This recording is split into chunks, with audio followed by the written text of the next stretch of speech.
এসে গেছি আপনার প্রিয় গল্পটি শোনাতে। এটি একটি ভয়ঙ্কর দুপুর এবং আশার লড়াইয়ের গল্প। সাজিদ, এক ভয়ঙ্কর দুপুর ও আশার লড়াই। রাজশাহীর তানোরের ছোট্ট গ্রামটা, যে গ্রামটা সব দিন শান্ত থাকে, সেই গ্রামেই হঠাৎ নেমে এলো এক ভয়ঙ্কর দুপুর। মাত্র 2 বছরের সাজিদ মায়ের পেছন পেছন হাঁটতে হাঁটতে হঠাৎ হারিয়ে গেল চোখের আড়ালে। একটু পরেই ভেসে এলো চিৎকার, বাচ্চাটা গর্তে পড়ছে। 35 ফুট গভীর, সরু, অন্ধকার একটি গর্ত। মা দৌড়ে গেলেন, গর্তের পাশে গিয়ে কাঁদতে কাঁদতে ডাকতে লাগলেন, সাজিদ, মা, কথা বলো। কিন্তু গভীর অন্ধকারের নিচে কোনো সাড়া নেই, শুধু নিস্তব্ধতা। গ্রামের মানুষ দৌড়ে এল, দড়ি, লাঠি যা পাওয়া যায় তা দিয়ে চেষ্টা করলো, কিন্তু গর্ত এতটাই সরু, কারো পক্ষে নিচে নামা তো দূরের কথা, ভেতরে তাকানোই কঠিন।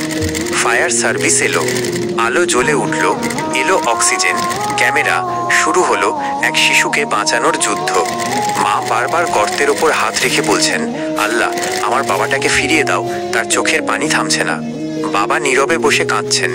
গ্রাম জুড়ে শুধু একটা শব্দ, দোয়া আর অপেক্ষা। রাত বাড়তে লাগলো, মেশিন চলছে, মানুষ খুঁড়ছে, কেউ ক্লান্ত, কেউ অবসাদে, কিন্তু কেউ হাল ছাড়ছে না। ভোর হলে নতুন আলো এল, নতুন চেষ্টা। আরো গভীর গর্ত খোঁড়া শুরু হলো। প্রতি ইঞ্চি মাটি সরে গেলে মনে হলো সাজিদের দিকে আর এক ধাপ এগিয়ে গেলাম। সবাইয়ের মুখে একটাই কথা, ওকে জীবিত আনতেই হবে। এই লড়াই শুধু একটি শিশুর নয়, একটি মায়ের, একটি বাবার, একটি গ্রামের, একটি জাতির লড়াই। আশার লড়াই, জীবনের লড়াই। গল্প